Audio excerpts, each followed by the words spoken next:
I What you did guys great think about today. today? I hated it. Bro, you gotta start signaling, bro. Like my own signal channel. Yeah, just say put C or P, and then we'll just buy it. CRP. C or calls or puts, and then right when he enters long, just type the letter C, and then I'll full port calls. Yeah, that sounds like sounds like something that a dumbass would do. Yeah, I'm one of those. Yeah, I'm just let's get kidding. it started though. Don't listen to me. This guy is an 800% gain. You guys all green today or what? Everyone's good? Yeah, I'm so green today. I was Word? red. Yo, Novios? Yo, I broke even. Broke even? Alright, that's cool. Yeah. That's good. No, that's fine. I mean, you can only trade for like a little bit because you have school, right? Yeah, I got school. Yeah, exactly. So that shit makes it harder. Alright, yo, Nikki. Or Six. Yo, Or Spec. 6ix9ine. How'd you guys do today? what up? How'd you guys trade today? What you guys think about the price action? It was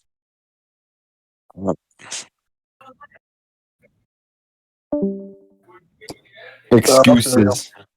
Yeah, School, excuses. I can Play only like I do imagine. in school. I don't know how you guys trade during school or. I just put it behind my backpack. It does not look like a heart. Alright, bet. Let's start with the analysis. Well, can you wait for me? I have to go eat ice cream really quick. Alright. Yeah, we'll wait for you. We'll wait for you. I'll be on like 15 minutes. Give me a second. All right. Yeah. Got you. Okay, so let's start with the Weeble. I'm gonna start with the Weeble chart, and then I'm gonna go to my computer after. Computer. Okay. And so my bad. we begin here. So let me show you my levels. So basically today, choppy day. Still got good enough moves. But no real direction. Like no like one direction type of day. It was kind of just like everywhere. Just scalps back and forth. And so off open, took calls off open because I saw momentum for buyers, right off open, and that confirmation of being above the DR range, and also we have that imbalance right below. And typically when we open, it's either going to pick a direction towards the imbalance or away from it. And so in this case scenario was away from the imbalance, but like every move off open, treated like a scalp, huge boner candle, which is crazy, kind of too quick for some people to get in. And then I managed my position once I saw that we were hesitating on my level. So I did cut calls like right here. I didn't cut all the way to the top because I wanted us to stay above my level. And so it looked like we were going to get swept here after seeing this hesitation. So I sold like right here, right? Because I assumed that we were going to get the sweep to the downside. And so we did get a sweep. It didn't happen right away, right? Just one big candle. And then it swept. And this is an example of why you don't play breakouts. So if you were to just get in because it broke high a day right here, right? Because a lot of people would, because logically, like when I'm looking at the charts right now, getting in off a breakout right here seems like such a stupid idea because obviously you see what happens right after that. But at the moment, like let's say this is how the chart is looking like right now.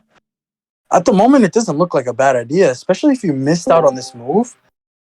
You're already like FOMOing or whatever. You missed out on this move, and so you see this, right? This is what you see at the moment, and you see that we're trending upwards, right? We're trending upwards. We've popped up. Why wouldn't we continue or whatever? And if we just, this quick, we're already putting in new highs. Why would you not get in, right? So in a lot of people's scenarios, that would be an amazing entry. And I go over why you shouldn't get in breakouts so many times, and like I feel like you guys understand it, but the problem about it is that you may understand it right now that you're not trading. You may understand that right now that the market is closed, not to get in a breakout and not to get in stupid trades like that. But while you're actually trading and watching those candles form, your mind will literally fucking forget, and then you'll find yourself playing breakouts. And I'm gonna keep saying it because I keep seeing people doing it. Well, they'll get in right here, and I'll ask them. I'll be like, "Yo, like, when did you get in?" And they'll be like, "Yeah, I got in like around this time." And I go on the chart and I look, and their entry is like right here on calls. And I'm just like, there's no confirmation. There just simply is no confirmation. It's just the breakout. That's all there is. And so, the way that you would do it is, if it broke out, then you would want a retest of an area of interest. So it's either going to be a retest of the pivot right over here, market structure, or a retest of order block, or a retest of the fair value gap, whatever retest around this area. And then if we seem to be bouncing and looking for upside around after testing the area of interest, then that's your entry for calls. Instead of just getting in out of breakout, because it's just not going to work out. And so, it didn't work out. We reversed, and then we dipped down, and then that's when I realized, okay, we're in a range, and that's when you want to always mark your range. So you mark the high, and then you mark the low right over here, and so caught this sweep right here, right? So I didn't catch these puts. Well, actually, I did. I got in these it was shorts, but it was a late entry. I didn't get in at the tippity top because I was managing position here. But calls right here, simple. It's a sweep. You confirm the sweep because it's sideways movements, and then you confirm the upside sweep because of the tweezer bottom candles. But not even just that. Like I tell you, there's always so many ways to, when it comes to the market, to tell if we're gonna move up or down. And so, just play in the range. But this play right here didn't end up reaching all the way up to the highs. It actually rejected off the fib, which is where my second entry, and this was where I was done for the day, because took this put play here, and then it went really well. And then the big play of the day ended up happening, which was those calls. And then the bigger play puts. But like, always make sure that when price is being like this, price action is being all wonky, you gotta realize that it's gonna get to you, and it's gonna get to your emotions. It's gonna make you feel disorganized. And when it does that, when the market gets to your head, it will take advantage of you, and it will literally make you do things that you normally would never do. And a lot of people find themselves red on days like today, where prices all over the place, prices all bundled up, and you don't have to sit here and act like you're clueless, because you shouldn't be. You'd sit here and sit back and just know that you're going to catch a play.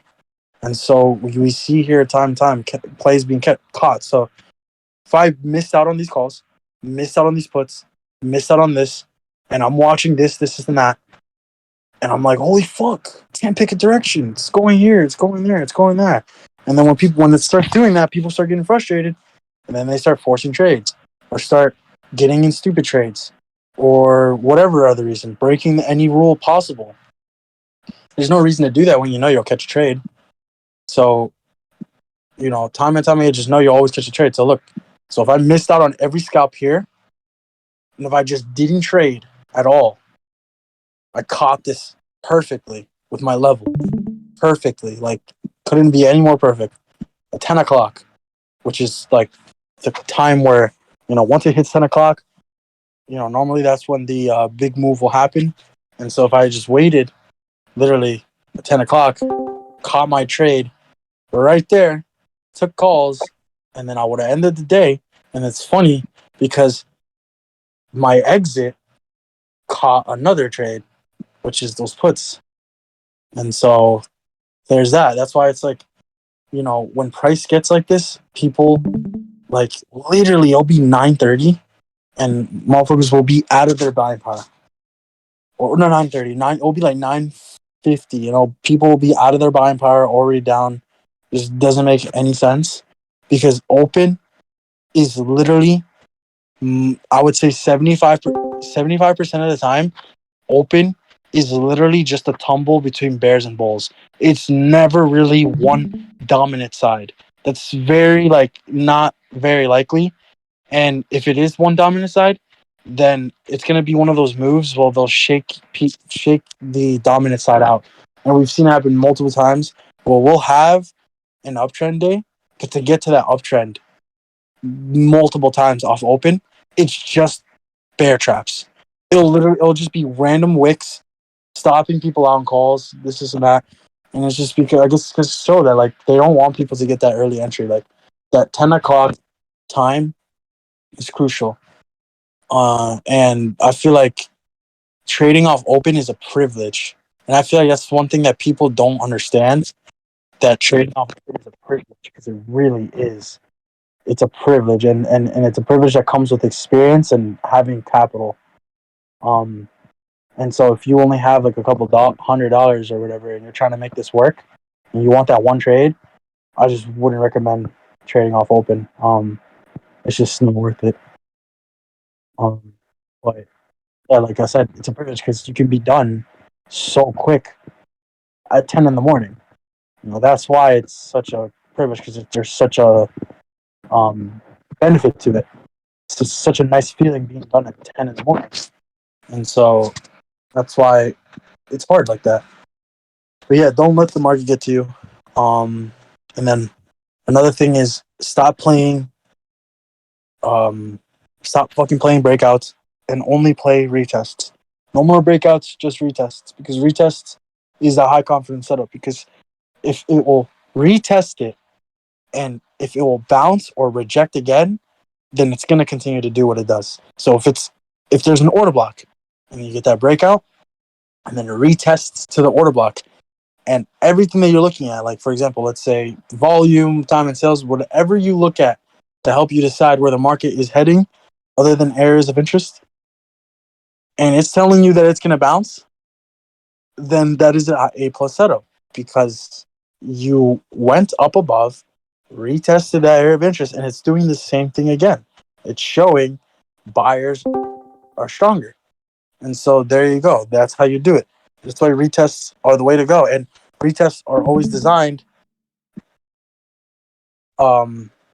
so that's really like the entry for institutions. Because, for example, right here, in certain situations, you'll get a scenario where they're just stopping people out. So, for example, let's say this move right here, somebody got in puts here, right? Somebody got into puts here, no doubt about it, or somebody got into puts here at the top.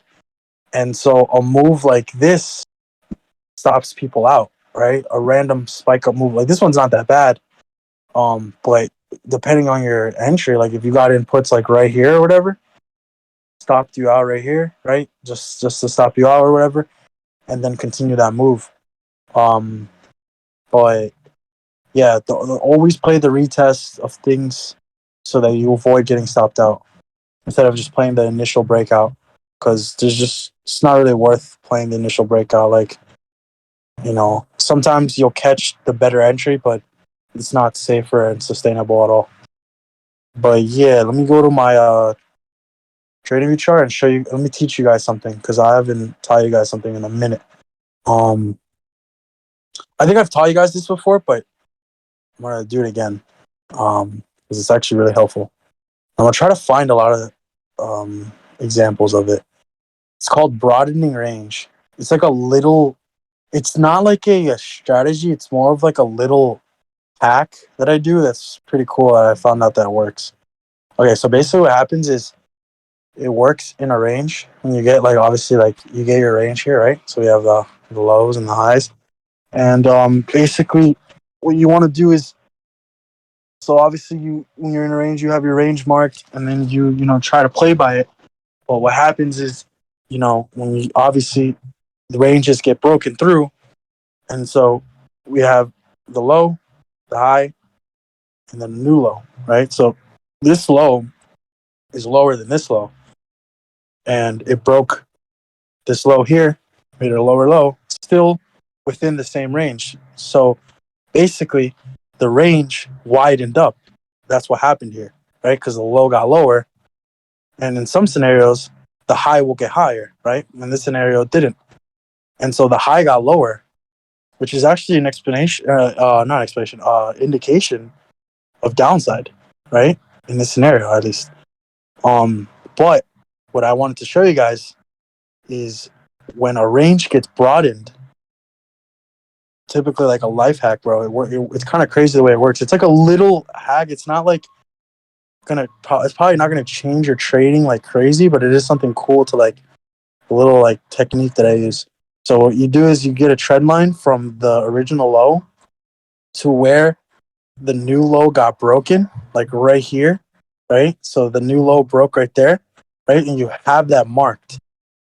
And what you do is you just play regular price action like how you play it. But when this line, when price we retest this line, you should like highly expect to a bounce off of that trend line. And I know it looks like, oh, it's only doing that now because you drew it. But I promise you it works intraday as well. And it's such a crazy hack the way it works. And it's crazy. Like it literally like every single time I do it, I feel like a wizard because it's like it's like a random trend line bounce, bro. And it always works out. I don't know why it works out, but it just fucking works out. When the range gets broadened, so a newer low gets put in, right? You draw a trend line, right, from this low to where that new low broke, and then it will literally catch a bottom. And it did in this scenario. And then I just fucking played the bounce. Well, I didn't play because I was done trading, but I would play the bounce of it. Obviously, other confluences as well. It's not going to work 100% of the time. But it's just crazy that it works like that. Like, don't you guys think that's crazy? Like, that shit's clean as hell. I'll try to find another example. Because, like, doesn't sound like you guys are impressed. Joe, that's crazy. No, shut up. Don't lie to me. Oh, that's crazy. What I was saying, right? You said like that, like with a level at that same spot. Would you say that's an A plus? What'd you say? This right here? This? Yes. Like with a level. Yes. Like this is an A plus setup. Yeah. Because this is a sweep. It's like a sweep at the same time. Yeah, it is a sweep. Yeah. But yeah, it is an A plus setup. I'll have one more question. You know how like in the morning right there, so say you are in a put entry at the top and you see how the right there to the left more.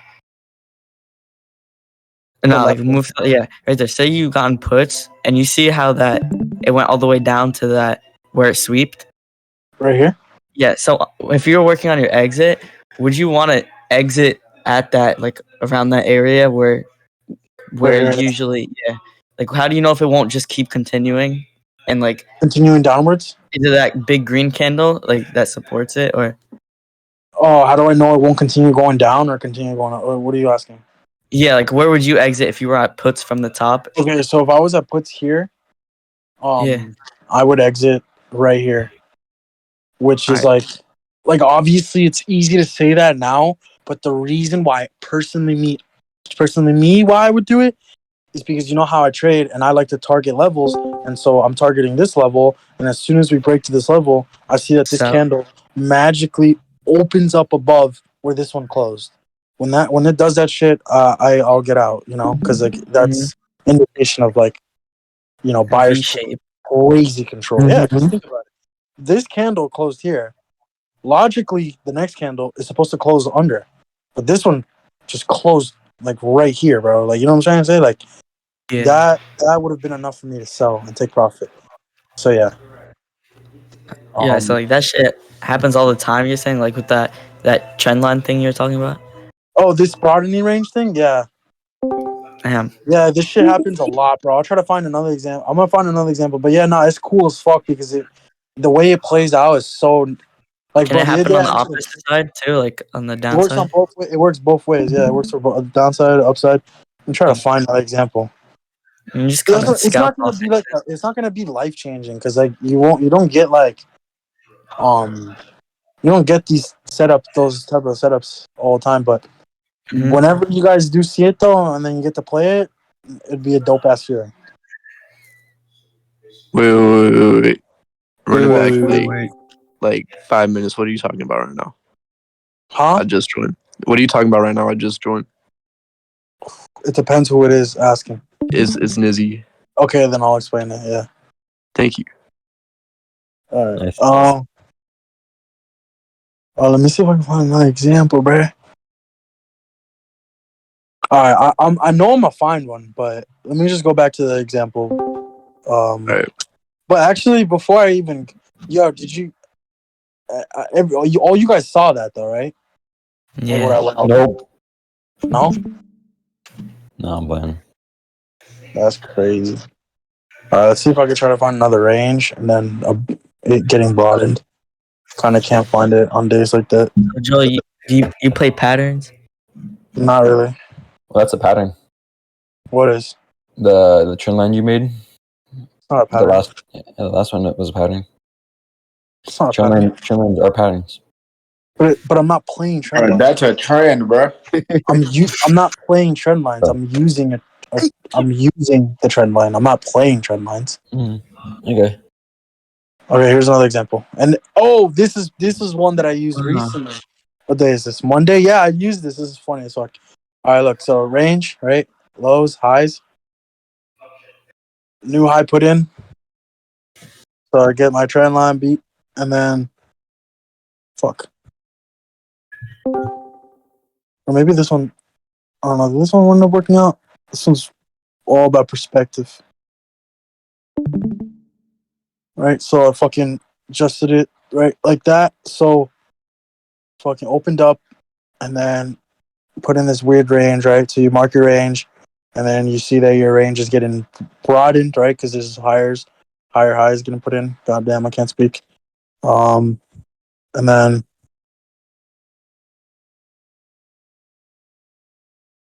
I've back tested this many times too. This shit works.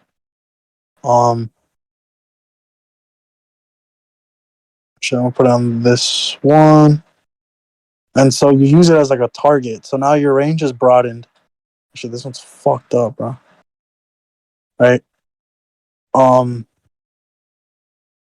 so right here, right? Range is broadened. And then now I'm just gonna play the range, but using this as targets. And then I literally I remember this day. Everybody was like fucking this is Monday. Everybody was like fucking pissed off because we were in a range. And I just was playing it. So I, played puts here. And then it didn't end up working out, I'm not gonna lie. It didn't, as we see. And then I got out, and so I was like, all right, now we're at the bottom. Let's see if we're sweep. And then so I played the bounce here, and then targeted this right here, the high, and then got into puts. And then when the puts played out, bro, I was laughing because I caught it with this shit. Like I caught it with this bullshit. And it looks like bullshit, but it works, bro. Like Yeah. it's so fucking funny. And then I targeted this and we fucking ripped through it. And so yeah, that's how it happens. And then there's gonna be some scenarios where it'll bounce off of this and then continue. Yeah, that's what I was gonna say. Like, you know how you're waiting for that one bounce? Yeah. If you miss the first one and it hits that line again and it consolidates on it, like say I would have entered calls and then it just breaks down to the downside. Yeah, no. You Do you have gotta a stop combine. loss when you do it? Yeah, of course. Stop loss is going to be super tight with that too. It's a trend line. Yeah, it's a trend line. I mean, the thing is, you're not playing a trend line. I'm just using the trend line. Like, I'm using the trend line to draw it. It's just a line. It's not trend line. It has nothing to do with the, because I hate Looks like trend one lines. to me. Definitely is a trend line, motherfucker. It says it right there in the title. Alright. Yeah, but yeah, it's just like a little trick that I use when the market is choppy. I did it on Monday because the market was like choppy, had a range. So yeah, just every single time we're in a range, guys, just do that shit. You ever swing? Trick. Do I ever swing? Yeah. Yeah. You do? Yeah, I do. That's cool. But yeah, so always make sure to also chart before market opens, because these zones that form like prior days, or they still hit, right? So caught the top here and then caught the bottom, right, with the order block and mitigation zone that I made before market opened. I have So one you more do that. question. So I tend to mark a lot of mitigation zones and order blocks, and like they break through them like nothing because there's like so many. yeah, I mean that's what happens. Like, So like which ones do you mark? Like the ones on a higher time frames, or I marked the ones on 5 minute. and then you usually respect those more. Do I do it? Like Yeah, do they it respect them respects the more? 5 minute one. Yeah, it respects the 5 minute ones a little more. But the thing is, the 1 minute ones get hit. The 1 minute ones hit. Mm-hmm. It's just a matter of like one thing I like to look at is the move that the order block created.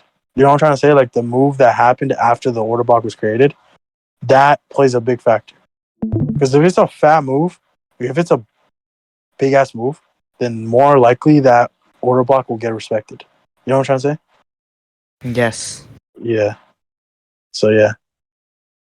But yeah, no, there's no really way of like guaranteeing order blocks that are gonna guaranteed hit.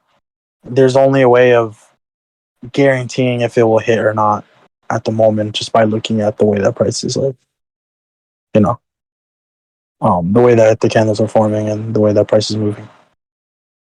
All that shit. Yo, Joel, I got a question. Yo, what's up, bro? How do I pick like good contracts? Because, like, for example, I land or calls, but someone else Yeah. will call at the same time as me, but they'll get like fucking 130%, 150%, but I'm just there with 40 or 50%, and we caught Right. move. Okay, so I'm not sure if on the options chain for Robinhood has it, but typically what you want to look at is the volume, and you want to pick the contract that has the highest volume, and those are the ones that are going to run the most percentage wise. Okay, so I just go on my phone and I make an account with Robinhood, and then I just scroll through and see which one has the most volume. Yes. Robinhood, no. Joe. Which one then? I don't know if you can 'Cause make a account yeah. with TD. He See if you can't. can. It's only I, make I can get a US number sorted out.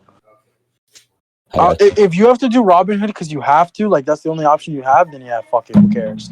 But like, I just like if you had a choice, then yeah, I wouldn't pick Robinhood. But How about you? Like, how do you spot contracts that would run high, really well? that's how I do it. High volume. I look at I swear to God, I literally look at. Obviously, I don't blindly look at the volume because like I want to make sure like okay, this is the process of picking out the right contract. So you look at the price that we're at right now. So let's say we're at 306, and you want to play calls. So you want to see. Obviously, we're only going to play out the money, so we're not going to touch 306, 307, right? We're not playing in the money at all. Okay. And you're looking at like everything like 308 and above, and you're watching for the one with the highest like volume, and also one that is in within a reasonable range. So you don't want to go too far away, obviously, right? Because then it's not really going to print. And then just pick literally simple as fuck. Pick the one with the highest volume, and that's gonna definitely give you a good contract.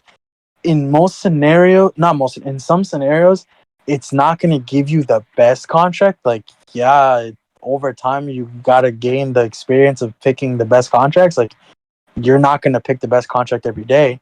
There are gonna be some days where you pick the best one, but there are gonna be some days where the one right below or above the one that you picked was better. But just if you pick the ones with the high volume, you'll be good regardless. You don't have to worry about missing out. And where do you pick yours? Do you pick yours on Weibo or Robinhood? TS Tinkerson, TD Oh, Ameritrade. okay. Joel, Yo, if like calls have a, or hold on, I'm gonna put up a scenario real quick.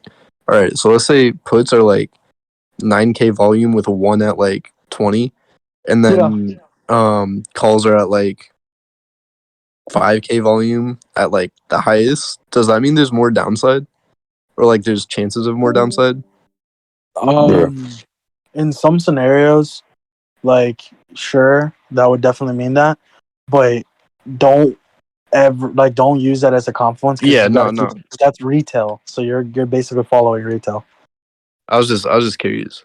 Yeah, no. In some scenario, I've seen people. No, I'm not even playing. Like, definitely, sometimes, probably more times than not, that will work out. Because I know Okay. people who literally look at the volume of the contracts and they'll get in because there's more volume. But you got to keep in mind that that's retail, and retail is typically never really right. Exactly. So you got to kind of get lucky and depend on retail being right. Got you. Yeah, Joe. Thank you. Yes, sir. Yo, what's up? So what I used to do to pick my contracts, right, along with like the volume and everything. Yeah. I used to literally just go on whatever, like QQQ or whatever, go to options chain, and then I would literally just see whichever contract moved, say like the downside, whichever contract had the most biggest percentage move. Say like one was like 80% that day, and the others were like 60 and 40. I would choose that 80%, like when it's lower, like when I re-enter. My man. That's fine. Good shit. Is that fine? Yeah, that's good, bro. Because it's like the most volatile one. Yeah, it's like it's working out for you. Yeah, and they like chilling. Yeah, that's good. Wait, what you guys think about that Brown and Rain shit? You guys think that shit is cool? Yeah, that was I'm gonna try. helpful. I'm gonna try it tomorrow. Hey, bro. Yo. I know I can't screen share. Nah, yeah, but That's crazy. I can see how it can work out. yeah, I mean, don't depend on it, but it's definitely something like a cool little, you know, Like a tip or trick or tip, or whatever it's called. trick or tip. Yeah. Titties. Yo, Joel, What's up? do you only trade QQQ? Do you trade like Meta or like? Like religiously, I only trade QQQ, but I'll trade Meta if it's earnings. Oh fuck! Get me away from that shit, bro. What? Get me away from earnings, bro. This is the worst. I'm not getting you anywhere near it. I'm just saying, worst part of my life.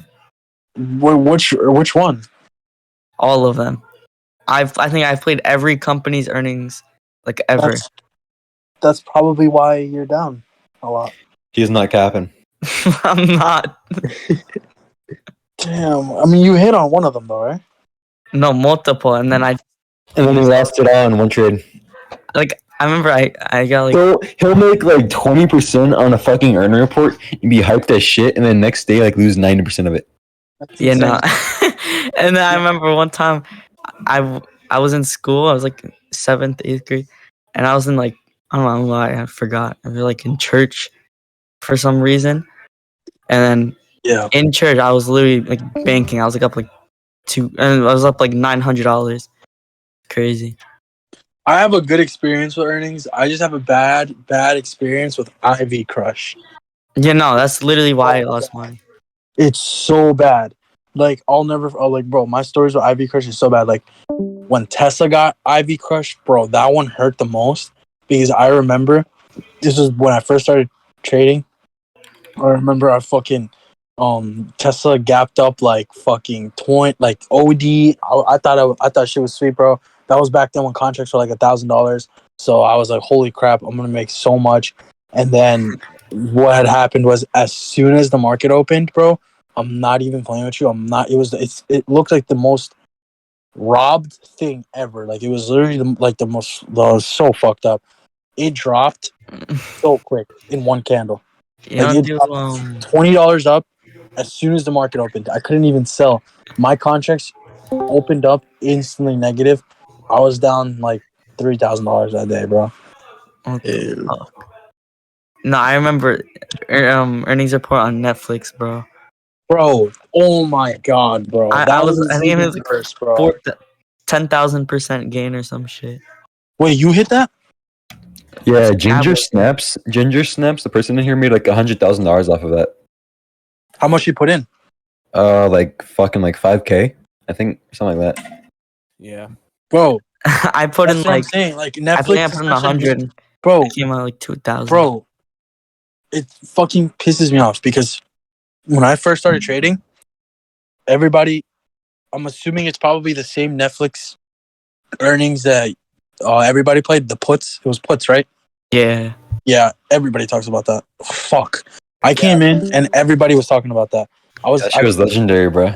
I became friends with this one kid, and that's all he would talk about because he made like 10 grand in one day. I mean, like, yeah, it's a life changing. It's crazy. I still think it's crazy. Like, I still think about that. Like, even think about it now. I'm like, holy crap! Like, those motherfuckers came in and just like that Netflix. It was just that one trade, bro. That one Netflix swing, and it pissed me off because when I started trading, it was just after that. Like, literally, if only I started trading a little bit before, I would have got in on that too. But when I did get in on it, finally, when Netflix finally had earnings, when I traded, I got in it and I played calls, and Netflix went up $40. So I did the math, and my contracts were like, bro, my contracts were crazy because I got crazy out of the money, bro. Like I got like crazy out of the money. And the only reason I did it was so that they were cheap because Netflix